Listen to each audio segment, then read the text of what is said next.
Monsieur le professeur Dominique Le Gallois.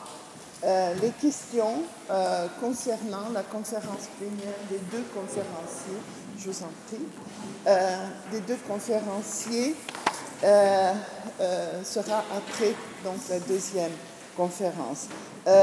Monsieur le professeur Dominique Le Gallois est professeur à l'université Paris 3 Sorbonne Nouvelle. Il est professeur en sciences du langage et membre du laboratoire Lattice, n'est-ce pas? Ses recherches portent sur plusieurs domaines: la sémantique lexicale, synesthésie, métaphore, la sémantique grammaticale dans le cadre des grammaires de construction, travaux sur les constructions spécificationnelles et les noms sous-spécifiés, sur la transitivité sémantique localiste et l'énantiosémie grammaticale, la linguistique textuelle, le rôle de la répétition dans la construction de la cohérence, les schémas textuels, l'analyse du discours, discours du témoignage, discours évaluatif, les catégories pour la description des discours, l'application des outils et méthodes informatiques à la recherche en linguistique de corpus ou en humanité numérique littéraire, la question des genres textuels, la méthode des motifs, la stylistique outillée, l'évolution des styles d'auteur. Je n'ai pas le temps d'énumérer les publications. Donc voilà, monsieur le professeur Dominique Le Gallois nous présentera le sujet des relations localistes dans les constructions verbales. Je vous en prie. Merci beaucoup. Et je voudrais plus généralement vous remercier pour l'invitation et puis pour l'organisation de ce beau colloque. Donc je vais parler, comme le titre l'indique, des relations dans les constructions verbales, des relations que je considère comme localistes. J'essaierai d'expliquer le terme. C'est l'idée que notre expérience du monde, le plus fondamental, peut avoir une incidence, ou plutôt informe les formes, justement, les formes linguistiques, et notamment les constructions syntaxiques. La construction syntaxique à laquelle je vais m'intéresser dans cette communication, c'est la construction transitive. Donc, lorsqu'on a un sujet, un verbe et un objet. Alors, les idées que je développe devant vous ont fait l'objet d'un ouvrage. Alors, ce n'est pas tout à fait une nouveauté parce que c'est paru l'an passé, en mai ou juin, donc en 2022, dans un livre donc, qui avait pour titre « Une perspective constructionnelle et localiste de la transitivité » aux éditions IST. Hop. Alors, l'objectif, c'est vraiment pour moi d'essayer de montrer que les schémas grammaticaux, et notamment un schéma comme sujet, verbe, objet, ou groupe nominal, verbe, groupe nominal, possèdent une signification en soi, et que cette signification, donc, peut s'expliquer par des phénomènes de relations localistes que l'on peut aborder en termes d'approche, de rejet, d'inclusion, d'exclusion, qui sont en fait des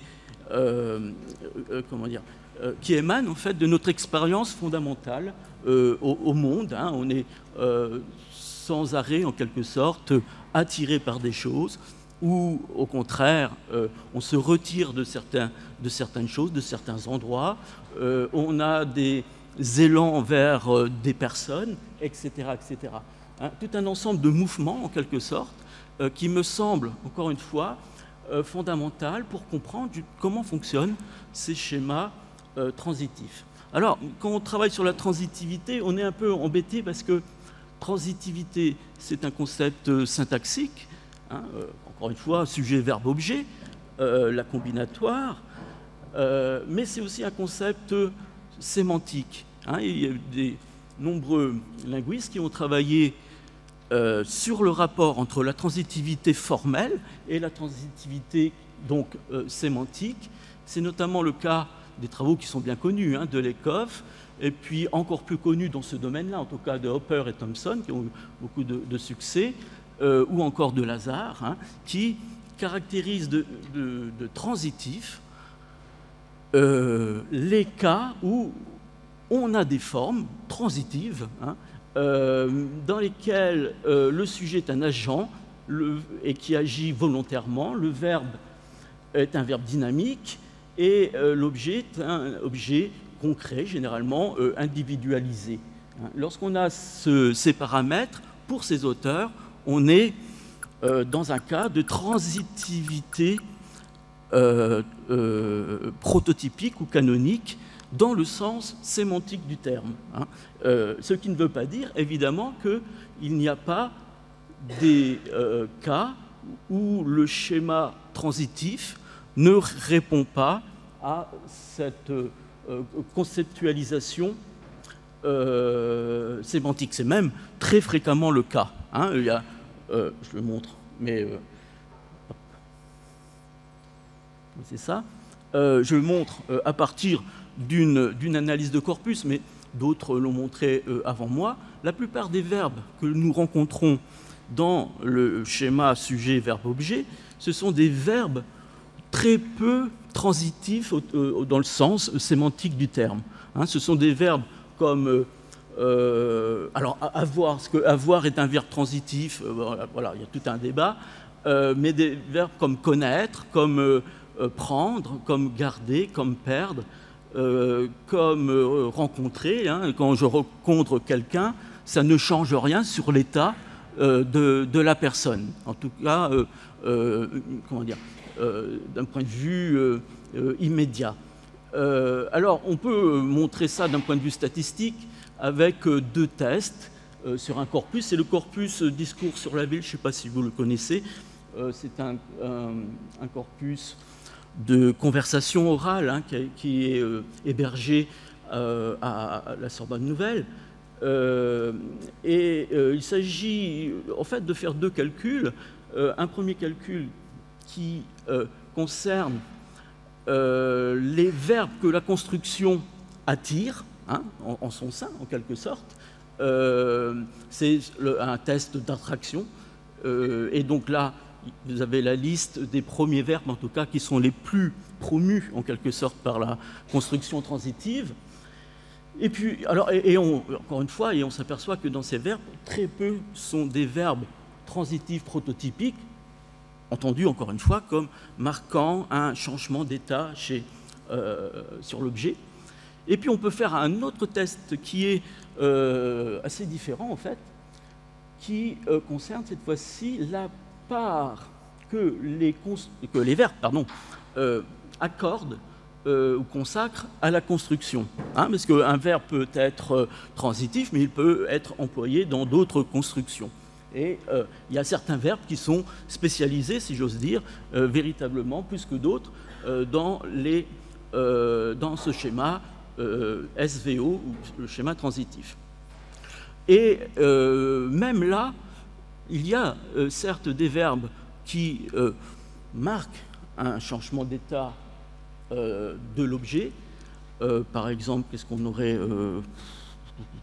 découpé, certainement. Alors, il faudrait bien sûr voir les objets qui sont sur lesquels porte le procès. Découper, décevoir, peut-être. Mais un verbe comme qu'est-ce que je vais prendre, déchaîner, non, ça ne marche pas très bien.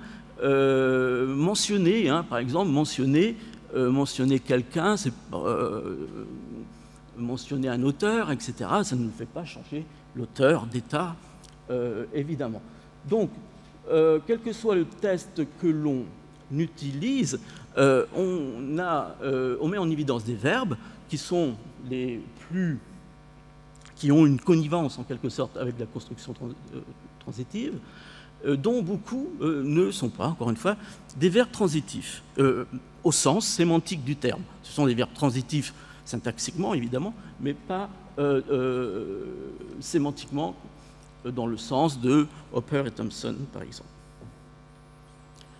Alors, moi, ce qui m'intéresse, c'est de considérer indépendamment, en quelque sorte, de ces questions de changement d'état, ce schéma comme un signe, en fait, hein, comme un signe de la langue. C'est ce que préconisent en quelque sorte d'ailleurs les grammaires de construction, en voyant ces schémas qui sont des schémas préétablis,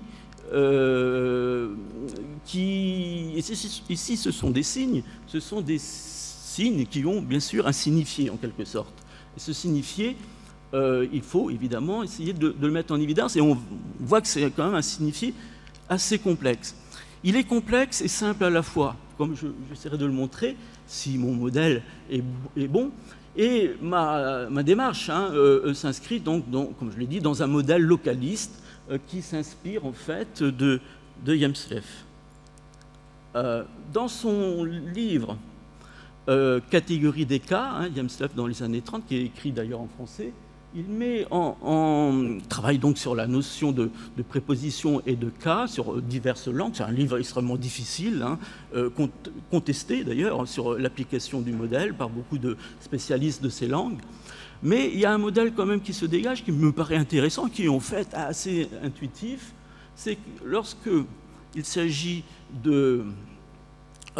d'étudier les positions d'un objet par rapport à un autre objet et d'étudier comment la langue rend compte de ces positions, il faut prendre en compte dans le modèle ce que Jemslef appelle la direction, c'est-à-dire qu'on a une cible qui s'approche ou s'éloigne d'un site, et les cas allatifs ont tendance à exprimer en tout cas le rapprochement, l'ablatif l'éloignement. Et puis il y a ce que Jemslef appelle la cohérence, qui concerne cette fois-ci la situation, en quelque sorte, d'une cible dans un site. Il y a dans ce cas une inhérence, ou alors une cible est en dehors d'un site, c'est ce qu'il appelle l'incohérence, dans sa terminologie, qui est en dehors d'eux, et une cible est en contact avec un site, c'est ce qu'il appelle l'adhérence. Alors tout ça, ça fait un petit système avec une terminologie et que je peux adopter, même si ce n'est pas tout à fait le même objet. Je travaille sur le français et sur ce schéma donc transitif, mais ça fait donc un système relativement simple dans lequel on a les cas de cohérence avec l'inhérence et l'adhérence, et les cas d'incohérence et qui correspondent en quelque sorte, pour la partie cohérence, à la proximité ou le rapprochement de la cible par rapport au site, ou au contraire de distanciation en cas d'incohérence. Alors, comment ça fonctionne? Alors, je vais faire une sorte de, c'est un peu prétentieux, mais de grammaire en quelque sorte localiste ou de la construction transitive, en mettant en lumière les différents cas qui peuvent se produire. Et les cas sont assez nombreux. Mais je vais commencer par cette phrase qui nous rappelle à tous un certain type d'expérience. Comment réagir quand mon ex m'ignore pour regagner son cœur et lui donner envie de m'accorder une nouvelle chance. Alors, il y a beaucoup de verbes transitifs ici, mais je cible un peu sur le verbe regagner son cœur, qui est intéressant parce qu'il y a, à mon sens, deux lectures possibles, même si une est privilégiée. Regagner son cœur, ça peut vouloir dire, et c'est plutôt comme ça qu'on le comprend, faire en sorte que l'objet, qui est distancé en quelque sorte, s'approche et revienne dans ce que j'appellerais la sphère du sujet, la sphère sphère subjectale ou espace. Non, je ne parle pas sphère, excusez-moi, mais c'est par analogie avec la sphère personnelle dont on a parlé hier, et il y a un peu de ça. Hein. Il y a cet espace subjectal dans lequel le locuteur espère que l'objet va intégrer. Regagner son cœur, ça pourrait vouloir dire également, et sans qu'il y ait d'ailleurs une grande modification hein, du sens général de l'énoncé, retrouver, rallier à nouveau le cœur de l'ex en question. Et cette fois-ci, on voit bien qu'il y a un mouvement qui est opposé. Hein. C'est le sujet qui, métaphoriquement bien sûr, se déplace vers la sphère objectale, en l'occurrence ici son cœur, hein, regagner son cœur comme on regagne le rivage lorsque l'on nage en quelque sorte. Hein. Ces deux lectures, à mon avis, sont possibles, même si, encore une fois, la première est certainement préférée. On pourrait peut-être dire aussi qu'elles se superposent, je ne sais pas. Alors, c'est ici que je fais cette... c'est un peu catalogue, hein, excusez-moi, mais essayer de classer les verbes. Alors, c'est vrai que classer les verbes sans regarder l'objet, ça peut être discutable, hein, mais c'est vraiment... Je présente des choses de façon un peu schématique. Il y a cette configuration, hein, lorsque on a un espace subjectal qu'intègre l'objet, hein, l'élément Z. Donc X, c'est le sujet, en gros, hein, et Z, c'est l'objet. Et donc, il y a toute une série de verbes en français, alors qui sont typiquement des verbes non typiques d'un point de vue transitif, comme prendre, emprunter, adopter, recevoir, apprendre, connaître, comprendre peut-être, hein, dont on parlait tout à l'heure. Mais on voit bien que ce sont des verbes qui s'actualisent dans des domaines d'expérience très différents, qui peuvent être le domaine physique, le domaine social, inviter quelqu'un, c'est faire en sorte que la personne vienne dans notre sphère et notre espace privé, ramasser, ça peut être physique bien sûr, ramasser un papier, obtenir, etc. Prendre est intéressant parce que prendre, c'est deux mouvements en fait. Hein. Si je prends mon stylo, je fais un mouvement vers mon stylo, mais ce n'est pas ce mouvement-là qui est intéressant, c'est celui qui consiste à faire revenir vers moi, en quelque sorte, dans ma sphère personnelle, l'objet en question. Hop, je repose mon stylo. Alors, il y a aussi évidemment comme on a vu tout à l'heure, hein, la configuration contraire où il s'agit bien pour le sujet qui constitue cette fois-ci l'élément en quelque sorte à rejoindre, à s'approcher de la sphère objectale, donc rejoindre, toucher, croiser, rencontrer, fréquenter, toucher, voilà, encore une fois, bien sûr, toucher un objet, c'est bien sûr établir un contact. Si c'est toucher de l'argent, vous voyez bien que le mouvement, il est autre, il est contraire. Toucher de l'argent, c'est au contraire, l'argent vient à moi d'une certaine façon, dans ma sphère, encore une fois, dans la sphère du sujet. Donc un mouvement qui part du sujet et qui alors affecte, c'est un mauvais terme, mais qui touche, parce qu'il y a bien véritablement contact, la sphère objectale.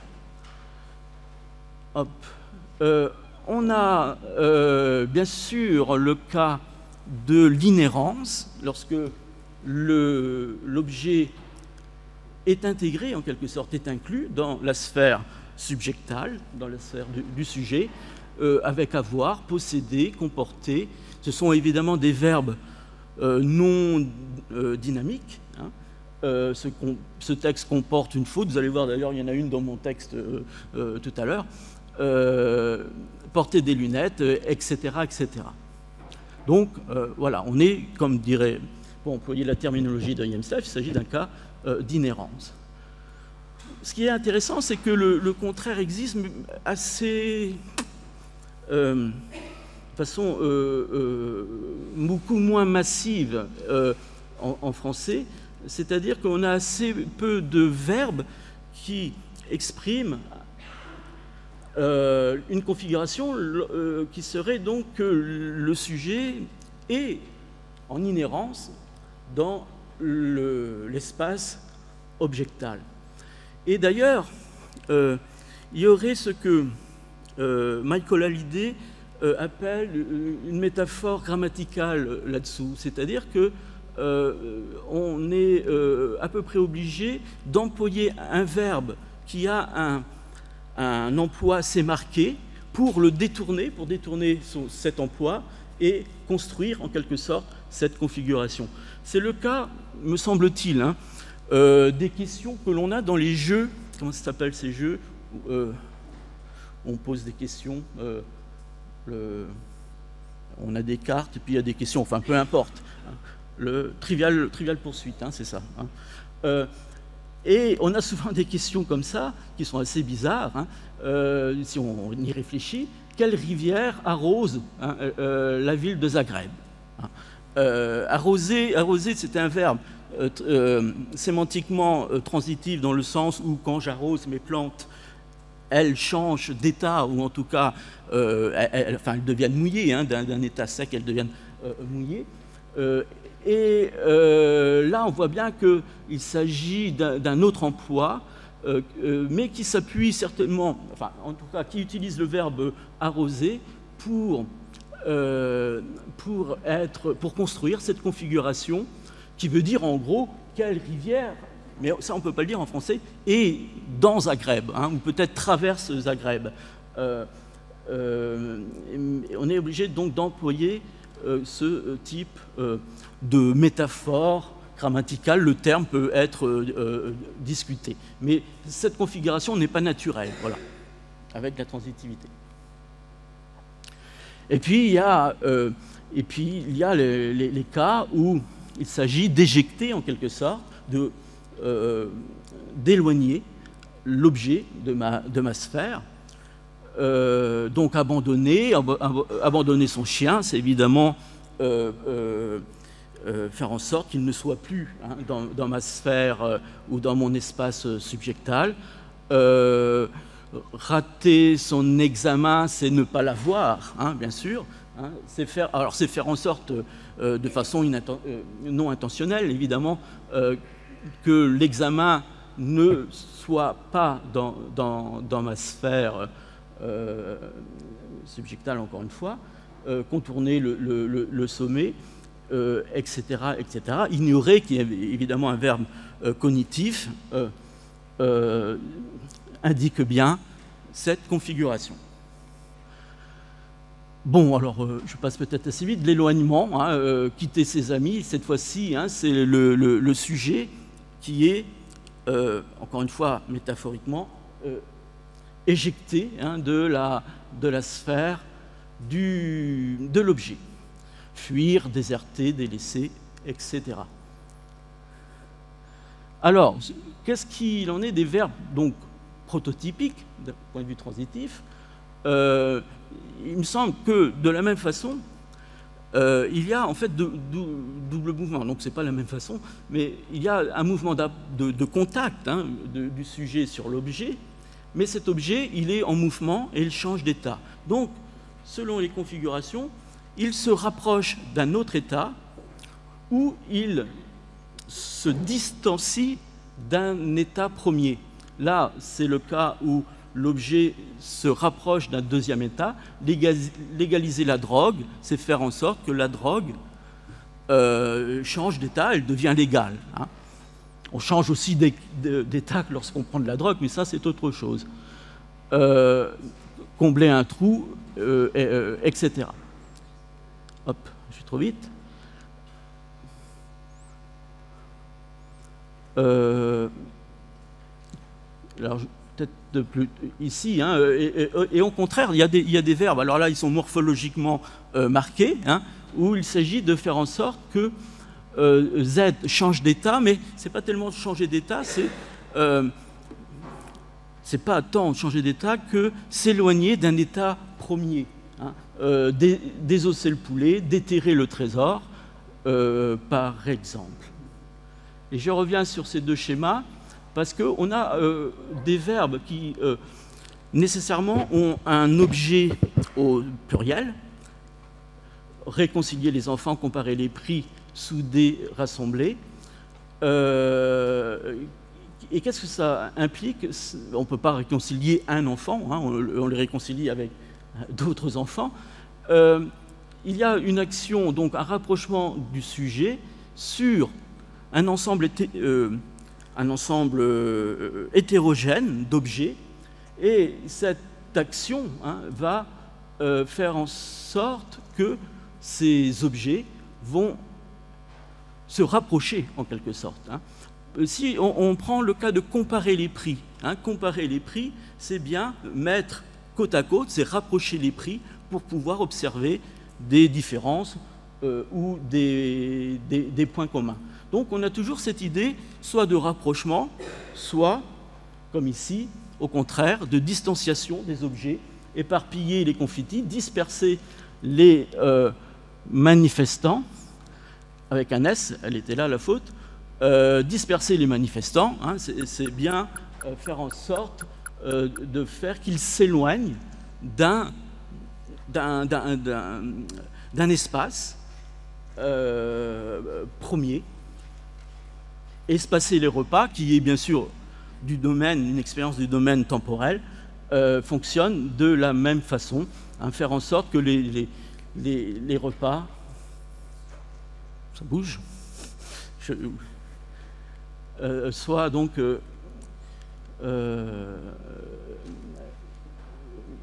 comment dire, s'éloignent les uns des autres. Voilà.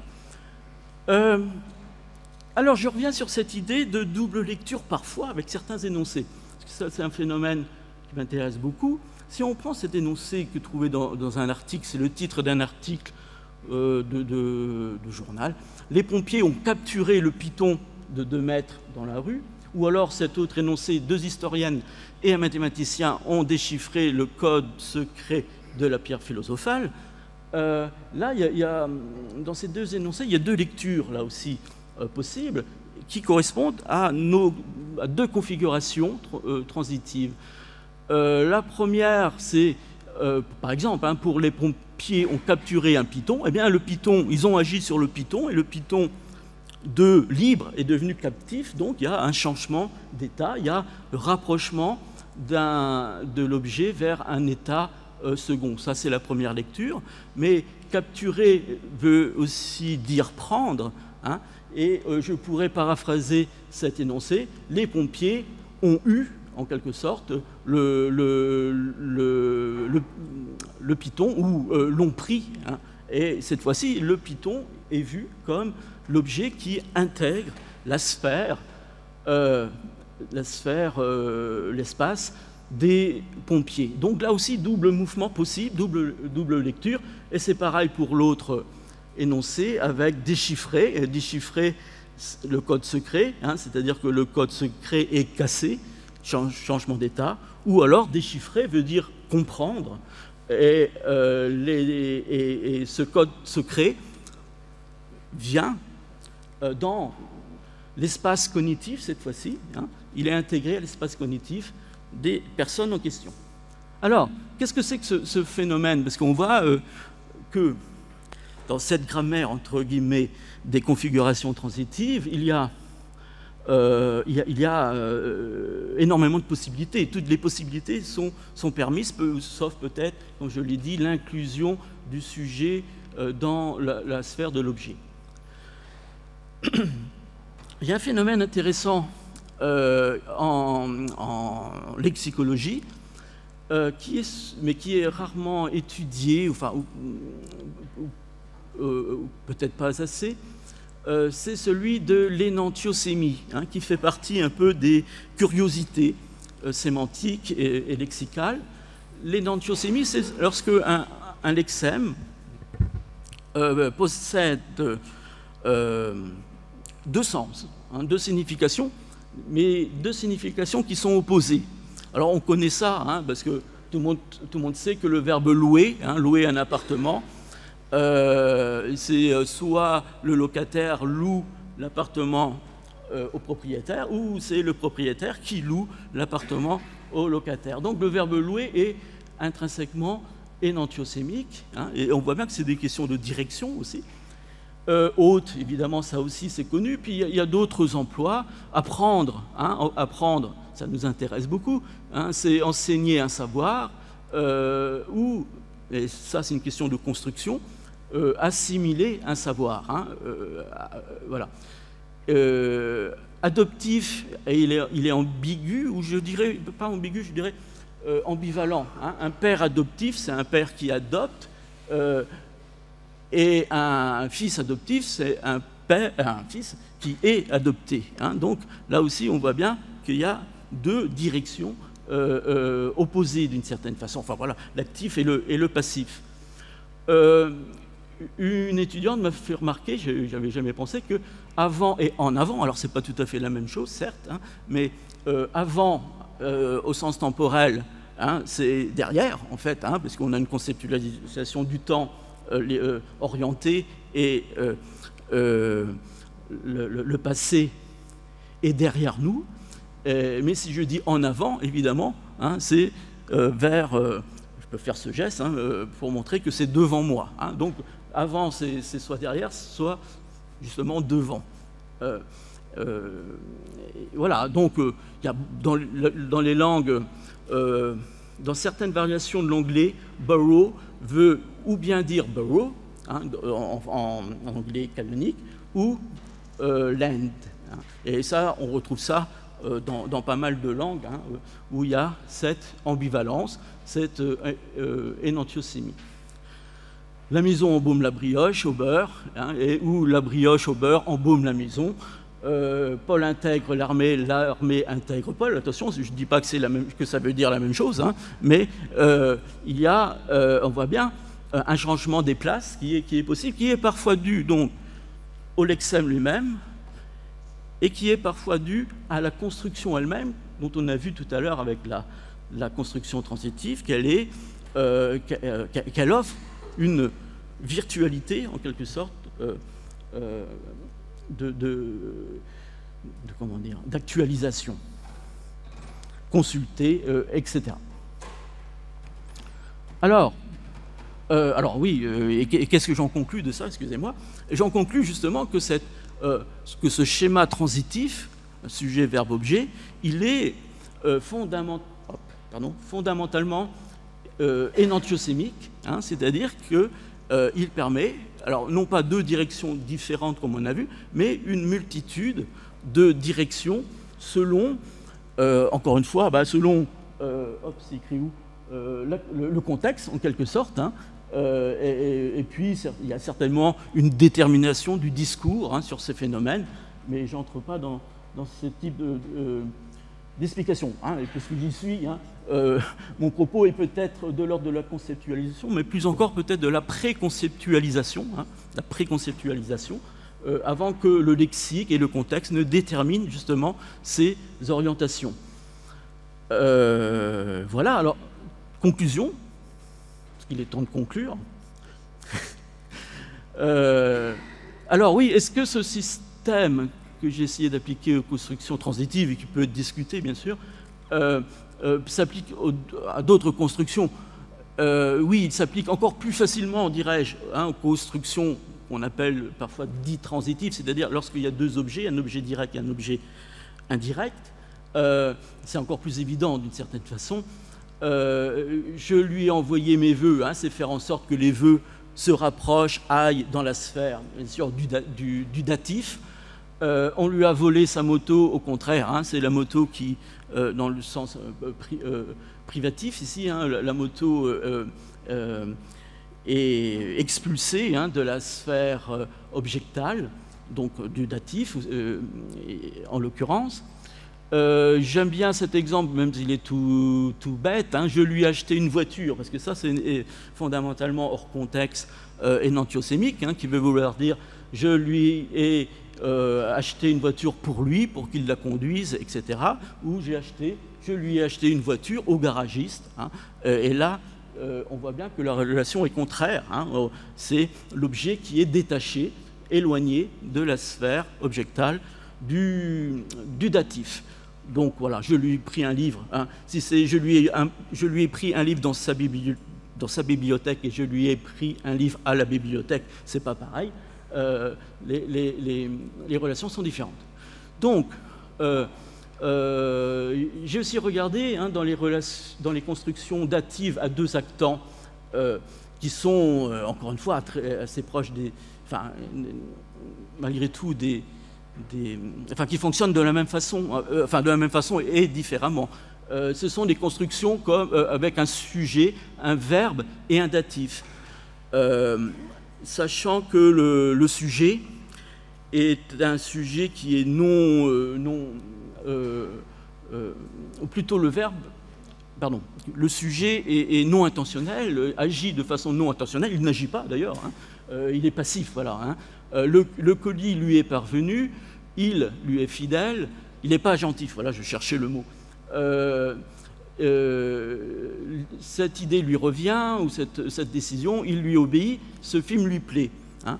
À chaque fois, ici, c'est peut-être plus difficile à voir, mais elles sont bien présentes et réelles, nous avons ce même type de relation. Alors le colis lui est parvenu, pas de difficulté pour concevoir le mouvement du colis hein, vers la sphère du datif, mais être fidèle à quelqu'un, hein, c'est être, comment dire, dans une relation étroite, de proximité, en termes affectifs, avec quelqu'un.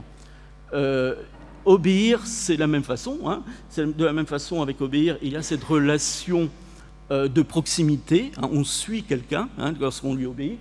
Et dans la sphère affective, alors la sphère affective, elle ne fonctionne que comme ça, d'une certaine façon. Hein. On intègre des objets que l'on aime et on désintègre, c'est pas le mot, mais on rejette hein, des objets qui nous déplaisent, en l'occurrence. Et voilà, donc la relation d'éloignement est également marquée. Un cri lui a échappé, elle lui déplaît. Il lui ment, j'aurais pas dû le mettre parce qu'il est plus compliqué que ça, parce que cette fois-ci le il est agentif, mais peu importe. Elle lui manque, hein, dit bien que ça c'est un cas d'incohérence selon Yamslev, hein, dans la sphère du datif, parce que dans ces constructions-là, la sphère ne peut être que celle du datif, l'élément, le sujet en l'occurrence, est exclu. Hein. Et voilà. Alors, et puis c'est vraiment la dernière diapo.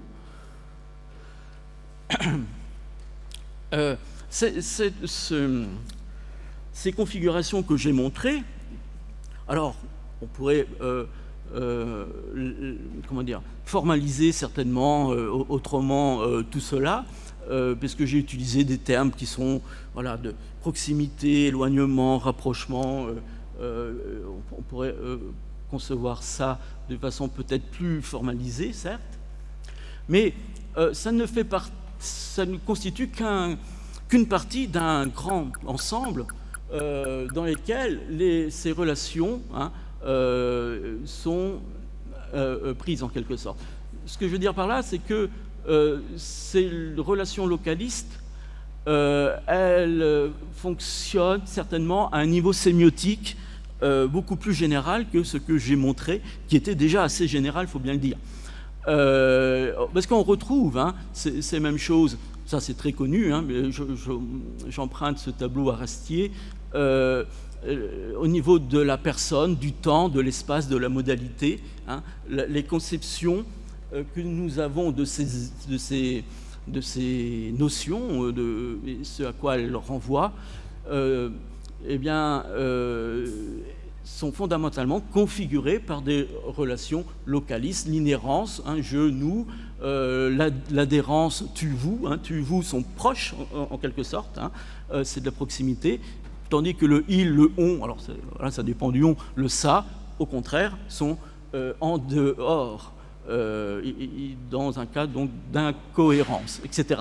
Le temps, alors le temps, bien sûr, il faudrait associer ça au temps morphologique, et ça serait quand même assez compliqué. Mon système aurait certainement des limites, mais on sait quand même qu'il y a des relations de ce type-là avec le passé proche, par exemple, le futur proche, des choses comme ça. L'espace, la modalité. Voilà. Donc l'idée, c'est bien si j'avais le temps, en quelque sorte, hein, c'est de resituer cette conception transitive et puis plus largement des relations entre les participants dans un schéma syntaxique, de replacer ça dans un cadre plus général, plus sémiotique, hein, dans lequel il faudrait montrer toute la pertinence de ces notions fondamentales, parce que, encore une fois, ce sont nos expériences directes au monde, de rejet, d'appropriation, de distance, proximité. Voilà.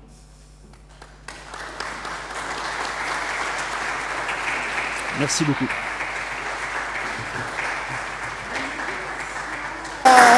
Monsieur le professeur Dominique Le Gallois, et maintenant, donc, c'est le temps des questions.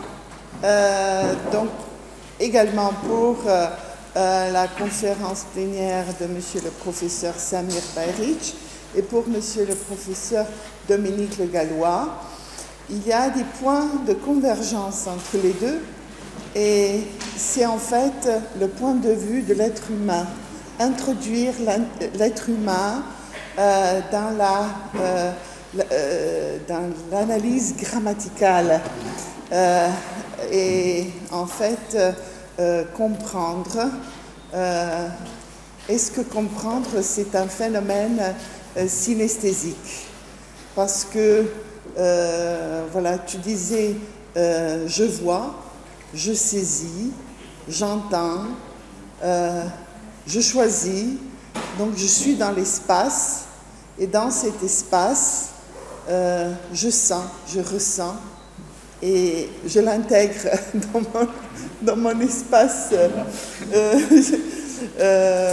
dans ma sphère subjectivale, n'est-ce pas? Voilà.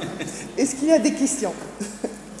Voilà, monsieur le professeur Jean-Claude Béaco. Merci. Je retrouve là la tripartition d'Antoine Cuglioli, hein, mais bon, ça c'est une autre origine. Oui. Donc, juste une question qui tient en fait à l'exposé, pas à l'analyse. Les relations localistes permettent d'analyser effectivement ces valeurs, mais elles ne permettent pas de typologiser les verbes. Or, comme il y a une typologie, ça donnait un peu l'impression que ça avait une vertu typologique, ce qui n'est pas le cas, mais je pense qu'il faudrait insister sur ce point.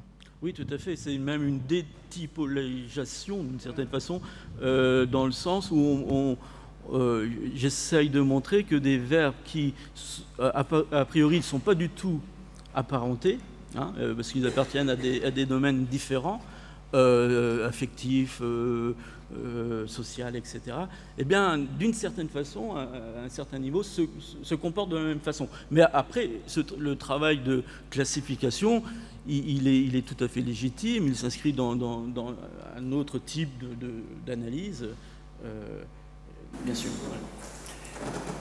Merci. D'abord, la question de monsieur le professeur Olivier Soudet et puis monsieur le professeur Murillo Puyal. Oui, merci. Merci aux deux conférenciers. J'aurais deux questions, l'une pour Samir Bayrich. À propos du titre, est-ce que l'anaphore par Y est vraiment possible ici?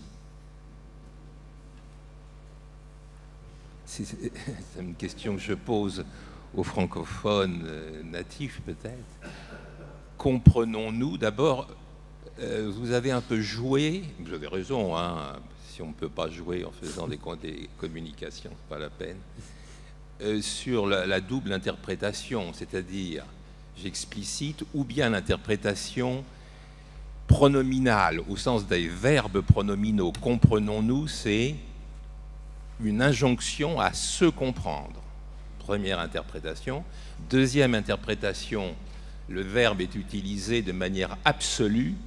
Comprendre est transitif direct et par effacement, c'est comprendre au sens je comprends.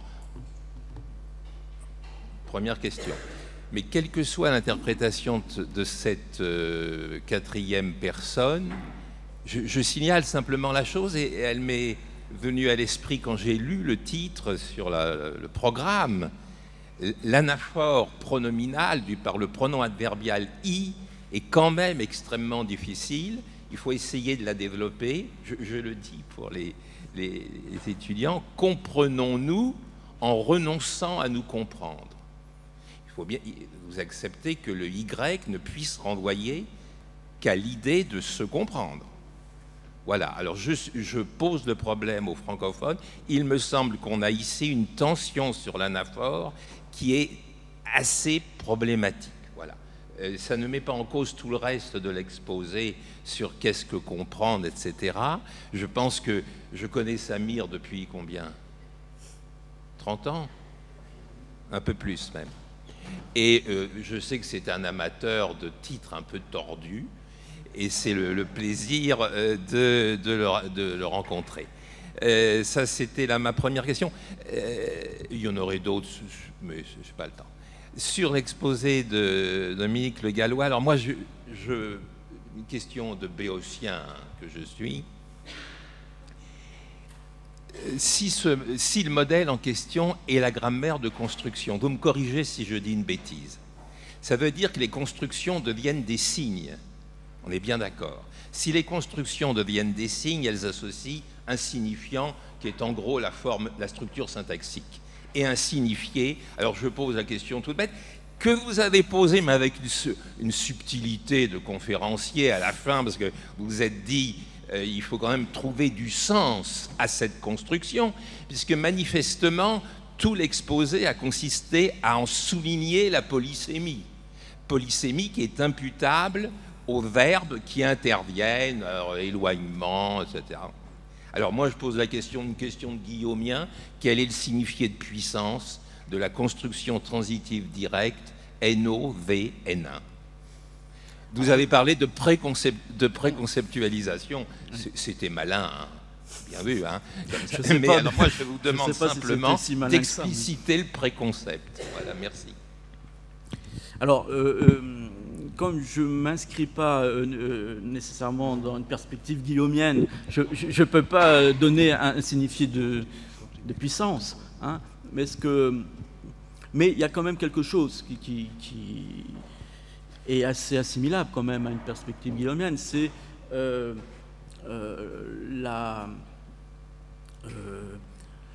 les dimensions qui sont virtualisées en quelque sorte, hein, ou potentialisées de ces relations. Donc, je ne dirais pas qu'il y a un signifié, hein, mais un ensemble possible de signifiés qui, encore une fois, sont organisés par ces relations et qui, en discours, en parole, etc., sont déterminés. Hein, c'est de la sous-détermination, mais c'est de la sous-détermination guillaumienne, d'une certaine façon. Hein. Non, mais il ne s'agit pas de guillaumienne, non, mais il faut que les choses soient claires. Hein. Ce n'est pas un problème de Guillaume ou pas Guillaume, c'est simplement d'essayer de voir, au fond, la pertinence même du modèle. Parce que le modèle identifie, c'est le problème de la grammaire de construction en général, on identifie des organisations de surface. Et ça, c'est une idée très juste. Hein. Et ensuite, au fond, c'est la mise en évidence du contenu de ces organisations qui évidemment appelle, me semble-t-il, de façon légitime, une question, et vous le présentez. Hein. Alors, vous aviez dit hier que Guillaume était un linguiste du mot. Hein, et la perspective présentée ici, alors qui ne rejoint pas nécessairement la grammaire de construction. Hein. La grammaire de construction, ce qui m'intéresse, c'est cette idée de schéma et de schéma signe, en quelque sorte. Après, la sémantique qui est employée généralement dans ce type d'approche, voilà, je ne suis pas forcément adhérent. Oui, mais alors si on se place dans une explication, en quelque sorte, de la conceptualisation des événements et des expériences, hein, à dire, en quelque sorte, il me semble que ça ne vient pas par des mots, hein, mais par des schémas configurationnels, des schémas qui configurent à la fois l'expérience à dire, et puis aussi certainement l'expérience expérimentée, si j'ose dire. Hein. Et donc ce qui est premier, ce sont ces configurations, ce sont des gestalts en quelque sorte. Bien, merci. Rapidement, merci, cher Olivier, de la remarque émise. Rapidement, on m'entend, oui. Eh bien, alors deux réponses à apporter. Au diable la fausse modestie. Je prends la liberté de dire que je me situe moi-même dans le monde des francophones, tout en réfutant l'adjectif natif. D'ailleurs, j'en ai parlé mercredi à l'Institut. Pour le contexte dont il est question, d'une part, je plaide coupable, sciemment, et d'autre part, vous prêchez à un convaincu. Effectivement, en parlant de titres tordus, comme vous dites à bon droit, j'ai voulu coûte que coûte opter pour un titre impératif, avec un impératif dedans, et donc j'ai fini par me dire, allez, c'est le titre que tu enverras, advienne que pourra. Parce qu'en somme, je pense pouvoir dire que je manie et que je maîtrise le français standard dans toute sa splendeur, mais je n'en suis pas prisonnier. D'ailleurs, la différence entre linguiste et grammairien, nous la connaissons. Le grammairien ne s'intéresse qu'à la langue telle qu'elle devrait être. Or, comme moi-même je connais Olivier Soutet depuis plus de 30 ans, je pense pouvoir dire que lui, moi et beaucoup d'entre nous, bref, peut-être tous, nous sommes à la fois grammairiens et linguistes.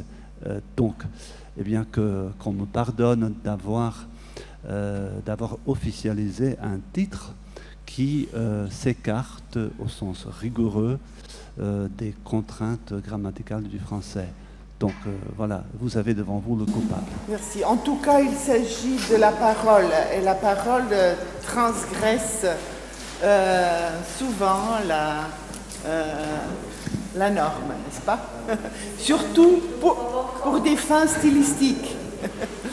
Oui, monsieur le professeur. Bonjour et merci de ces exposés qui ne sont pas tout à fait de mon domaine, mais ils le sont dans la mesure où ils ont des implications pédagogiques, des implications très fortes pédagogiques. Je parlerai surtout du deuxième exposé qui m'a semblé articuler, je les regarde de deux points de vue fondamentaux. La pédagogie proprement dite, l'enseignement des langues, et de l'autre côté la traduction, qui pose les mêmes problèmes au fond, puisque la compréhension... et il m'a semblé que dans le deuxième exposé du professeur Le Gallois, il m'a semblé qu'on pouvait distinguer deux étapes claires. Une première que, d'ailleurs, vous avez cité Al-Azhar, ce n'est pas fortuit, qui a trait aux fonctions et qui sont donc universelles.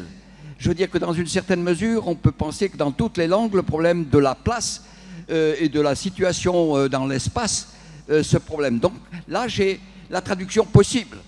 Par contre, si j'entre dans le système, qui est la deuxième partie, alors là, je suis dans le domaine des techniques, et alors là, c'est spécifique à chaque langue. Pour l'énantiosiémie, par exemple, me semble plutôt du domaine des techniques spécifiques à cette langue. On peut imaginer une langue où ça n'existe pas. On ne peut pas imaginer une langue où il n'y ait pas de référence à l'espace.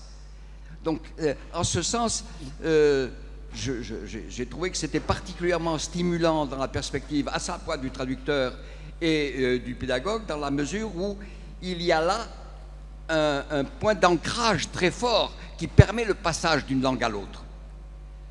Quant à la compréhension, je vais être très il y a eu des allusions très, très fortes. La première, c'est que le point de vue pédagogique, pour certains qui ont été cités, n'était pas prépondérant. Par exemple, pour Sylvain Autroux, il s'est permis de supprimer le crédif, donc c'est déjà... enfin, ce n'est pas très pédagogique, je veux dire, ce n'est pas un argument pédagogique. Mais il y a un autre qui est plus... qui est une référence plus littéraire. C'était Paul Valéry, à qui on lui demandait à peu près la même chose. Il dit, mais la logique, le manque de logique n'est que dans l'interlocuteur. Il n'est jamais dans le locuteur lui-même. Lui, il se comprend tout le temps. Pourquoi? Parce qu'il a ses références intérieures, parce qu'il a ses... et je trouve que cette image de Valéry est très stimulante. Mais c'est un problème très complexe. La compréhension et l'intercompréhension, essayer de ne pas comprendre pour comprendre. J'ai beaucoup apprécié cette métaphore et du point de vue pédagogique, c'était dans ma perspective plus difficile à appliquer. La deuxième m'a semblé devoir être transposée à toutes les formations d'enseignants et d'auteurs du club. Merci. J'invite Madame la professeure Tatiana Samardzija. Elle est en ligne, en visio. Donc, elle a levé la main pour poser sa question. Oui. Merci beaucoup. Bonjour à tous les collègues. J'espère que vous m'entendez bien. Merci. Je remercie tous les deux collègues de la richesse de leurs interventions. Et j'ai un petit commentaire et une petite question pour Samir Bayrich. Alors, c'est intéressant de comparer théorie et son étymologie. Donc, théaomai, le verbe grec, qui signifie regarder, observer. Donc, déjà là, il y a un écart considérable. Et côté question, Samir, je me demande où situer ton idée de concept contexte discursif par rapport à l'opposition langue et discours. Donc, c'est-à-dire la capacité de renoncer est-elle linguistique ou discursive? Et puis, les choix qui se donnent par rapport à l'énoncé c'est bon, est-il linguistique ou discursif? Et une dernière question qui est plutôt, disons, humoristique. Qu'en dirait M. Mechler et tous les pertinentistes? Merci. Merci à toi, chère Tatiana. Rapidement, donc 1, 2, 3. Pour le premier point, oui, effectivement, donc nous pourrions en parler dans les temps qui viennent pour l'étymologie, même si moi, personnellement, je ne m'intéresse pas à l'origine des mots, mais j'ai parfaitement conscience de l'extrême importance de la chose, en l'occurrence pour voir, regarder, et pour d'autres verbes. Pour le point numéro 2, ça nous donne du fil à retordre. À l'heure où nous parlons, j'avoue que je n'ai pas encore, comment dire, je ne m'étais pas encore suffisamment engagé dans la réflexion. Il est vrai qu'au sens guillaumien, est-ce que ce terme qui est récent, d'ailleurs je ne prétends rien, il est peut-être provisoire, nous verrons bien, mais concept, contexte, relève-t-il de la langue ou bien du discours au sens guillaumien? Je me contente à l'heure actuelle de dire que le jeu en vaut la chandelle. Effectivement, merci de m'avoir soufflé un autre devoir, qui sera donc le mien dans les temps qui viennent pour poursuivre dans la voie. Et enfin, le numéro 3, là encore, merci de la réflexion émise. Merci d'être intervenu. Bien, je pense que nous nous apprêtons à entamer autre chose, une pause café. Voilà, tout à fait. Merci à tous les deux conférenciers de cette matinée pour ces deux conférences enrichissantes et intrigantes, et je suis sûre qu'on va continuer à en discuter pendant la pause café. À 11h, donc, les sessions, commencent les sessions. Bon, je me lève là.